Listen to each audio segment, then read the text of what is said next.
میں رات کو صحیح سے سو نہیں پا رہا، بہت تکلیف میں ہوں۔ میں صرف ایک ہی چیز مجھے آرام نہیں کرنے دے رہی اس وقت سے، میں یہی سوچتا جا رہا ہوں کہ اگر میں مر جاتا اس لڑائی میں، جس کو میں فون کرتا تھا میرے دوست وہ رو رہے ہوتے تھے کہ یار اتنا ٹارچر کیا، مجھے روز تکلیف ہوتی ہے۔ میں اپنی زندگی میں مجھے نہیں یاد کہ میں کبھی رویا ہوں۔ یہ دھمکی بھی دی گئی کہ ہم آپ کو جہاز میں سے اٹھوا لیں گے، لیکن میں اور میرے ساتھی وہ خود ابھی آپ کو بتائیں گے، سب لوگ ہم سارے گواہ ہیں کہ کس نے ہمیں تنگ کیا تھا، ہم سارے گواہ ہیں کہ کس نے ہم پہ ایف آئی آر کروائی تھی، ہم سارے گواہ ہیں کہ کس نے ہمیں گالیاں دی تھی، ہم سارے گواہ ہیں کہ کس نے ہمیں دھمکیاں دی تھی، ہم سارے گواہ ہیں کہ کس نے ہمارے اوپر پاکستان کی زمین تنگ کر دی تھی۔ یہ معاملہ شروع ہوتا ہے اس ادارے کے ایک حصے سے۔ ناظرین کرام، آخر کار عمران ریاض خان کا ولاگ منظر عام پر آ گیا۔ اینکر پرسن عمران ریاض خان نے آج اپنے اوپر ہونے والی پچھلی 5 مہینوں کی ظلم کے بارے میں بتا کر آج پوری پاکستانی قوم کو رلا دیا۔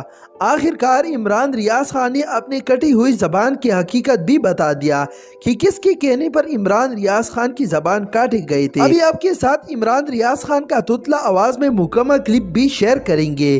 اس وقت پوری قوم اس فکر میں ہے کہ عمران ریاض خان صحیح طریقے سے بول کیوں نہیں پاتے، لیکن الحمدللہ آج اینکر پرسن عمران ریاض خان کی رہائی کے بعد آج پہلا ولاگ منظر عام پر آ گیا، جو کہ آگے آپ کے ساتھ مکمل شیئر کریں گے۔ ویڈیو ملاحظہ کیجئے، پھر اس پہ بات کریں گے۔ وہاں سے پہلے دھمکیاں اور گالیاں دی جاتی ہیں اور ہمیں زبردستی اس لڑائی میں دھکیل دیا جاتا ہے اور ہمیں دیوار کے ساتھ لگا دیا جاتا ہے۔ تو ہم یہ کہہ رہے تھے کہ ہمیں بولنے کی اجازت دی جائے۔ ہمارا کسی پولیٹیکل پارٹی سے کوئی ایفیلیشن تو تھا نہیں، لیکن ہم یہ کہتے تھے کہ ہمیں صحیح اور غلط بتانے کی اجازت دی جائے، ہمیں اپنی رائے دینے کی اجازت ہونی چاہیے۔ نارملی ایسا نہیں ہوتا جیسا پاکستان میں ہوا ہے۔ ہم لوگ صحافی اپنے آپ کو میکسیمم کوشش کرتے ہیں کہ کسی کنٹروورسی کے اندر نہ پھنسیں، لیکن اس مرتبہ زیادتی اتنی بڑی ہو رہی تھی کہ ہم لوگ یہ ساری چیزیں دیکھتے ہوئے خاموش نہیں رہ پا رہے تھے۔ ہمیں شروع کے اندر دھمکایا گیا اور دھمکانے والے لوگ پاکستان کے طاقتور ادارے کے اندر سے تھے۔ ان لوگوں نے دھمکایا، ان کے نام ہمیں پتہ ہیں۔ ہم جو ان دھمکیوں کا سامنا کرتے رہے ہیں، ایون گالیاں تک دی ہیں کچھ لوگوں کو۔ میں پھر آپ کو کہہ رہا ہوں کہ 7-8 لوگوں کو گالیاں تک دی گئی۔ ناظرین اکرام، جس انسان نے اس ملک کی خاطر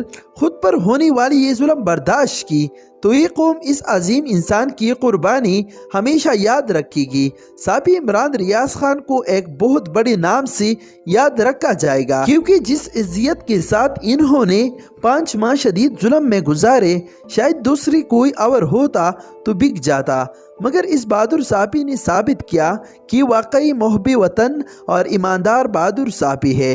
عمران ریاض خان نے آج اپنے ساتھ ہونے والے ظلم کے بارے میں بتا کر پوری قوم کو رلا دیا۔ اور وہ لوگ موجود ہیں سارے کے سارے، ایک ہمارا دوست شہید ہو گیا صرف۔ ہم دوسرے پروگرام میں جا کے تجزیہ دیتے ہیں اور اپنے پروگرام میں لوگوں کی رائے لیتے ہیں، یہ ہمارا سادہ سادہ کام ہے۔ اس کے بعد ہمیں اسی ادارے کے ایک اور حصے سے دھمکیاں آنا شروع ہوئیں۔ نہ صرف ہمیں دھمکایا گیا بلکہ ہمیں بلا کر ملا گیا۔ ہم سب سے علیحدہ ملاقاتیں کی گئیں اور بہت ساری ملاقاتیں ہوئیں، اور جب ہمارے سوالوں کے جواب ہمیں نہیں ملے، ہم آپس میں سب لوگ بات کرتے رہے ہیں۔ ہم سب ان کے نام جانتے ہیں، ہمیں تاریخیں یاد ہیں، ہم سب جانتے ہیں کب کس نے ہمیں کیا کہا تھا، کس طرح دھمکایا تھا اور کیا کیا تھا۔ ہم سب لوگ بڑے عجیب و غریب حالات سے گزرے ہیں۔ صابر شاکر صاحب نے اس کو سب سے پہلے پریمپٹ کر لیا تھا، وہ پاکستان سے چلے گئے کیونکہ ان کو آئیڈیا تھا کہ آنے والے وقت میں اس رجیم چینج آپریشن کے بعد کیا ہونے والا ہے۔ صابر بھائی نے مشورہ بھی دیا تھا کہ یہ وقت عقل مندی سے کام کرنے کا ہے، آپ لوگ پاکستان میں نہ رکیں، لیکن کچھ لوگ اپنی مجبوریوں سے پاکستان میں رک گئے۔ ہم میں زیادہ لوگ ایسے نہیں ہیں جو سوشل میڈیا کے اوپر کام کرتے ہیں۔ میں اور صابر بھائی 2 ایسے لوگ تھے جو زیادہ سوشل میڈیا پر کام کرتے تھے۔ ہمیں اگر نوکری سے نکال بھی دیا جاتا تو ہم پاکستان سے باہر شفٹ ہو سکتے تھے۔ تو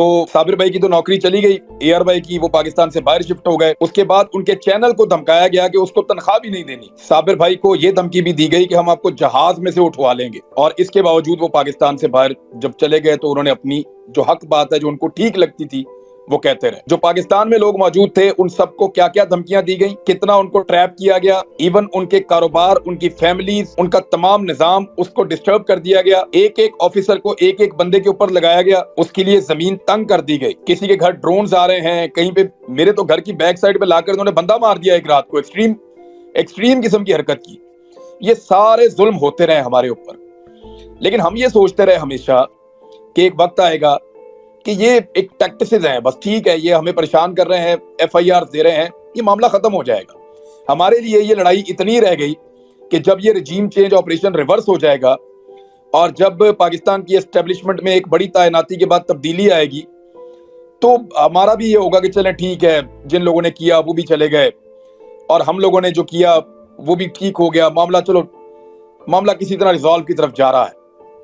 ہمیں لگتا تھا ہم ایسے سوچنا شروع ہو گئے تھے چیزوں کو. ہم کسی لڑائی کو اینڈ تک مکمل لڑنا نہیں چاہتے تھے. ہم نے اس کو کوئی عزت بیزتی کا یا لڑائی کی کوئی وجہ نہیں بنایا ہوا تھا اس ساری صورتحال. پاکستانی قوم کی کروڑوں دلوں کی دھڑکن اینکر عمران ریاض خان نے آج سب کو بے نقاب کر دیا اور سب کچھ سچ سچ بتا دیا.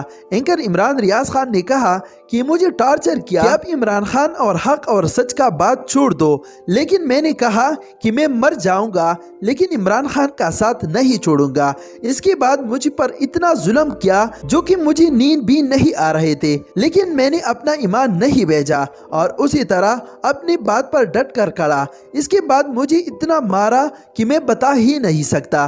جس کے بعد عمران ریاض خان نے مزید کہا کہ صابر شاکر صاحب کو بھی پتا تھا کہ جب کبھی رجیم چینج کرنے والوں کا طاقت میں کمی ہوگی یا وہاں پہ تعیناتیاں تبدیل ہوں گی تو ہم بھی پاکستان آ جائیں گے اور پھر نئے لوگ اپنی غلطی کا ادراک کریں گے اور پاکستان آگے بڑھ جائے گا. لیکن اس سارے آگے بڑھنے میں ہم نے اپنا ایک آدمی کھو دیا. اب ہمیں بہت تکلیف ہوتی ہے. میں سیریسلی آپ کو بتا رہا ہوں، میرا صرف 8-9 مہینے کا تعلق ہے ارشد شریف سے، اس سے زیادہ نہیں ہے. اس 8-9 مہینے کے اندر پتہ نہیں اس آدمی نے کیا کیا. مجھے روز تکلیف ہوتی ہے. میں اپنی زندگی میں مجھے نہیں یاد کہ میں کبھی رویا ہوں، یعنی جب سے میں نے ہوش سنبھالا ہے. اب مجھے بڑا معیوب لگتا ہے، لیکن اس واقعے نے مجھے بیچ میں رلا بھی دیا. ایک دفعہ مجھے اتنی تکلیف ہوئی ہے اور لیول پہ لے گئے وہ اپنی قربانی دینے کے بعد. ہم یہ سارا کچھ بھولنے کو تیار تھے، لیکن ہمارا ایک آدمی شہید ہو گیا ہے، ہمارا خون بہ گیا ہے. اب ہمیں انصاف چاہیے. ہم انصاف مانگنے کی کوشش کر رہے ہیں، بڑے عرصے سے انصاف مانگنے کی کوشش کر رہے ہیں. دس از ناٹ فیئر. ہم اس کو کبھی نہیں بھولیں گے. ٹارچر کے بھیانک تجزیے پیش کیے گئے، ہمیں اتنی تکلیف دی. میں 2 دن جاگتا رہا ہوں. جس کو میں فون کرتا تھا میرے دوست وہ رو رہے ہوتے تھے کہ یار اتنا ٹارچر کیا. میری ان سے وہ بہت زیادہ بات نہیں ہوتی. وہ آدمی ساری ساری رات جاگتا تھا.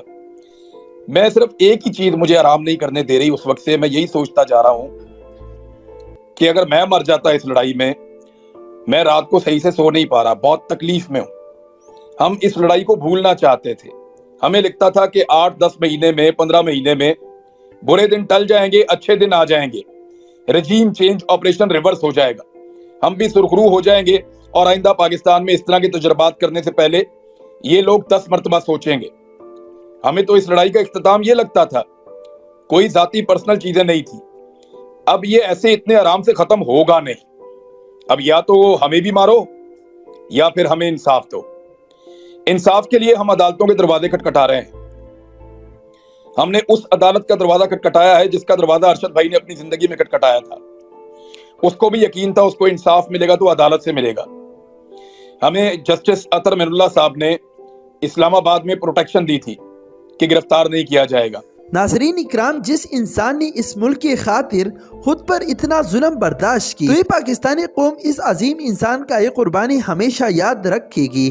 صاحب عمران ریاض خان کو ایک بہت بڑی نام سے رکھا جائے گا، کیونکہ جتنا ظلم اس نے برداشت کیا کوئی اور ہوتا تو بک جاتا، لیکن عمران ریاض خان نے آج ثابت کیا کہ وہ واقعی بہادر، سچا اور ایماندار صاحب ہی ہے. ناظرین اکرام، ویڈیو کے مطابق اپنی قیمتی رائے کا اظہار ضرور کریں اور اس طرح مزیدار ویڈیو دیکھنے کے لیے ہمارا چینل سبسکرائب کریں. اللہ حافظ.